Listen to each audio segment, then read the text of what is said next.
Hey guys, welcome back to Critical Flick. Today I'll be reviewing Red Notice from Netflix. Red Notice is the newest film on Netflix, brought to us by The Rock and his production company.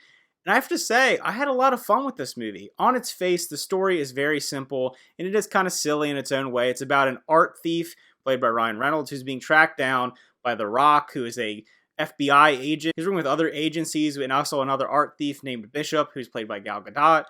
And they're kind of just trying to track down Ryan Reynolds. Then it turns into this kind of buddy cop type thing because they need to work together to stop the big bad person. So in a way, it works as far as the story structure, but it is something we've seen like a million times before. It has a lot of silly plot twists to it that, while I will say, the movie does move very fast, and I think that is because of the constant flipping of the narrative. The story's always twisting back and forth, people betraying someone, then they're being betrayed, double-crossed, triple-crossed.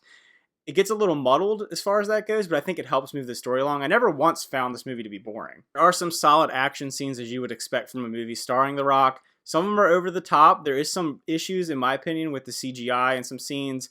It's not perfect. I don't think it's the worst CGI in the world, but at times it does look a little silly. The Rock is solid as always. He plays the kind of the similar character you expect him to play, this charismatic, quippy guy.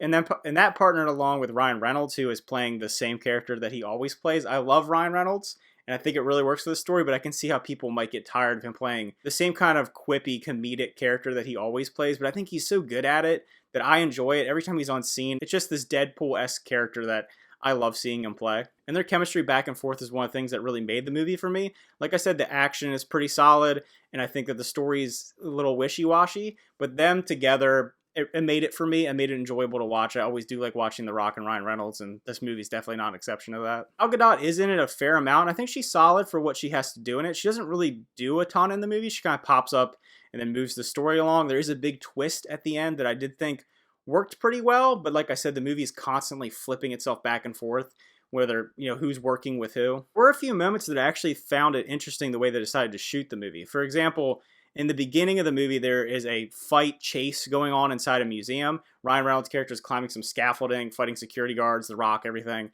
And they had some really interesting drone shots. It felt like it was on a drone. I don't know if it was or not, but I liked the way it moved, and it created this kinetic energy to the fight without it just being, a long drawn out scene or it being really uptight to kind of get that energy. It just kind of flowed around the whole thing, and I think it looked really cool. They used it a couple times in the movie. If I were to rate Red Notice, I would actually give it a 7 out of 10. I think it was a really enjoyable movie. I could see how people would be like, it's kind of silly, it's kind of stupid, it's kind of a bare bones story, but I think for what it wanted to be, it was enjoyable. It being on Netflix was just fun to just see a movie like that. I love watching these action movies. The Rock always tends to deliver, so does Ryan Reynolds. So I enjoyed it. I'm interested to see what people think about it. So leave your thoughts in the comments down below. Remember to like and subscribe, and see you guys next time.